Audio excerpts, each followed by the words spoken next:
I'm Jasmine and I'm 25. And I'm Alice and I'm 27. We're both Archangels with the Archive Resource Centre for Girl Guiding to Norfolk. We're both in the Archangels group, which is the youth group for the ARC. We're both volunteers there. We like to do our own projects and work within the ARC. So we meet online and face-to-face, and we often volunteer in our spare time.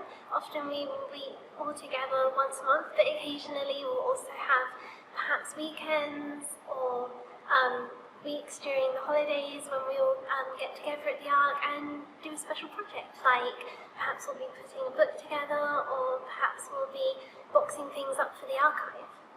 In lockdown, we had a special project where we met online on Zoom every few weeks, and we managed to make our time travel badge.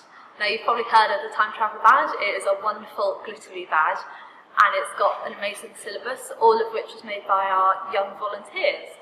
At the ARC and on the grounds of Patterson Lodge, we have a collection of mosaics that were made for the Girl Guiding Centenary, and for these mosaics we put together a colouring book where you can colour versions of the mosaics, and also a trail booklet which takes you around the mosaics, and at the end you can get a badge.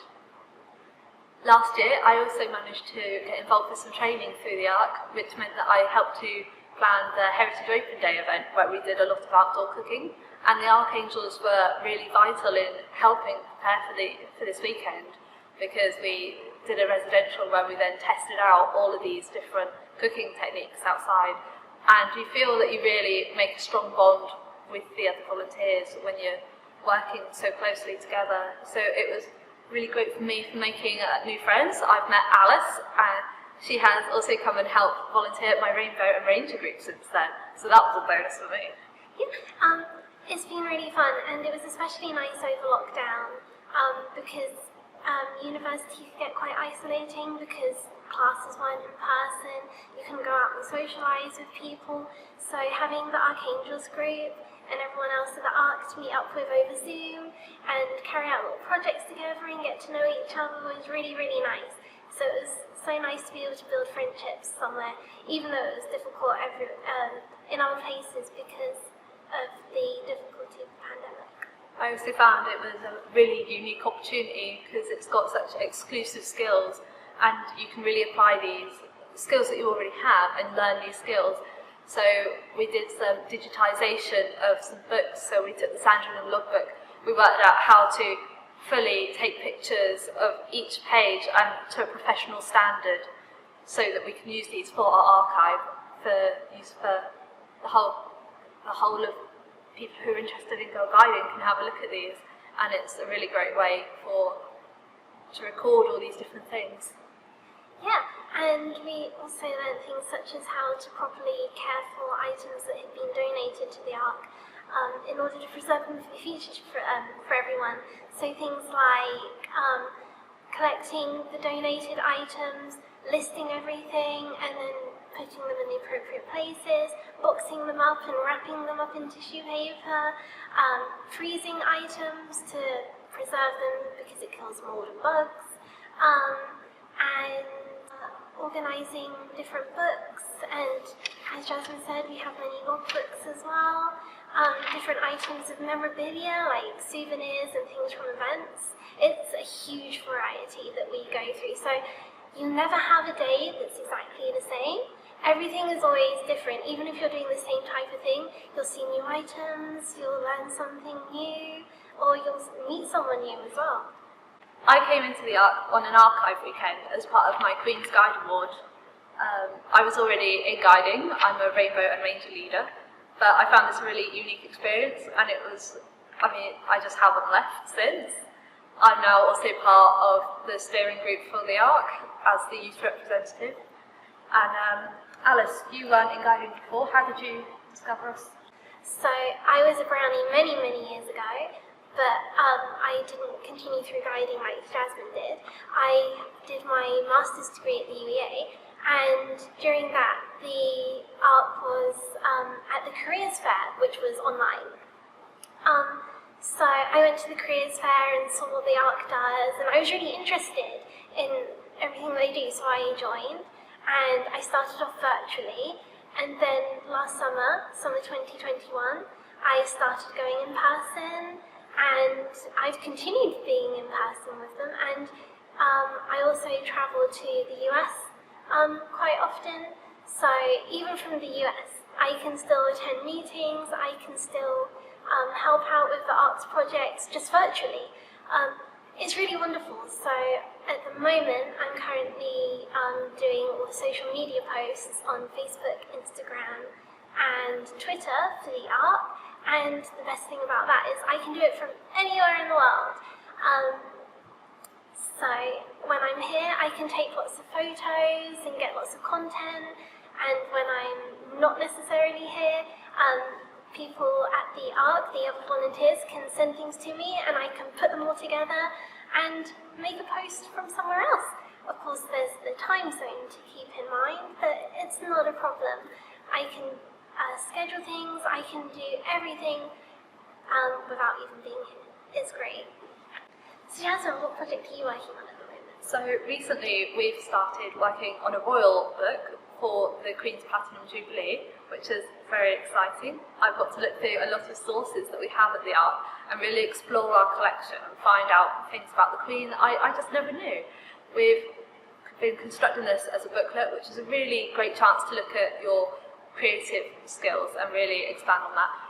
And it's been a really great chance to build on my creative skills in finding these things and being able to put them together into a book and choosing the relevant information, the relevant pictures, and just organising this into a real readable fashion, really. It's something I've not had any experience in doing before, so I can definitely put that on my CV. So Alice, what skills do you feel you've learned? So, the list is huge. I feel so I've been able to learn how to store things properly for archiving. I've learned how to digitise things for a virtual archive. I've learned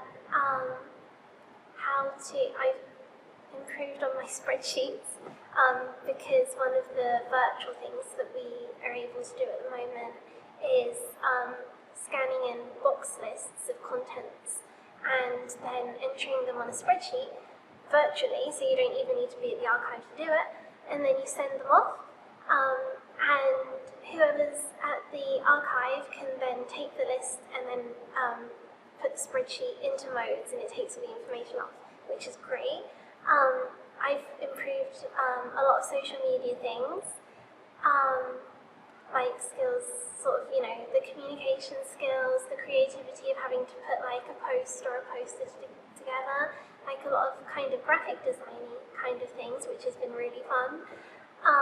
And Alice, you mentioned modes, so you also get to learn a lot more professional language for the sector, which is cool. And I'm sure that will help your job applications as well in the future. Definitely. Being able to give really specific examples of work that you've done.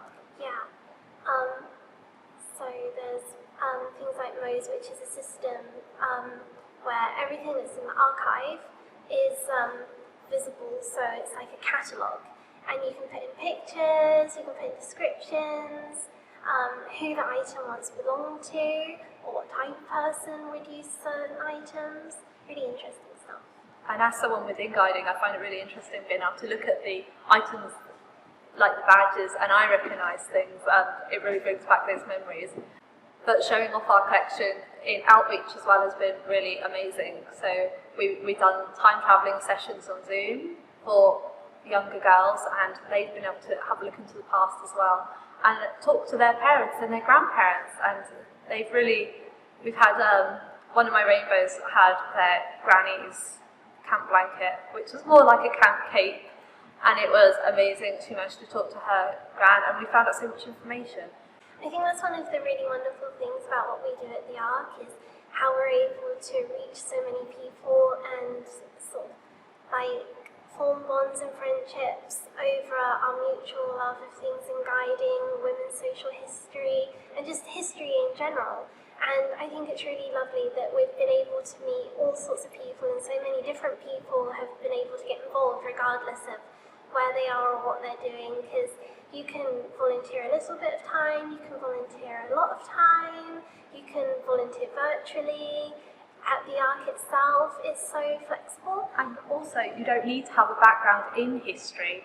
So I work in a more scientific education background, and I really just love the stuff we do there. It's just fun, and it's good.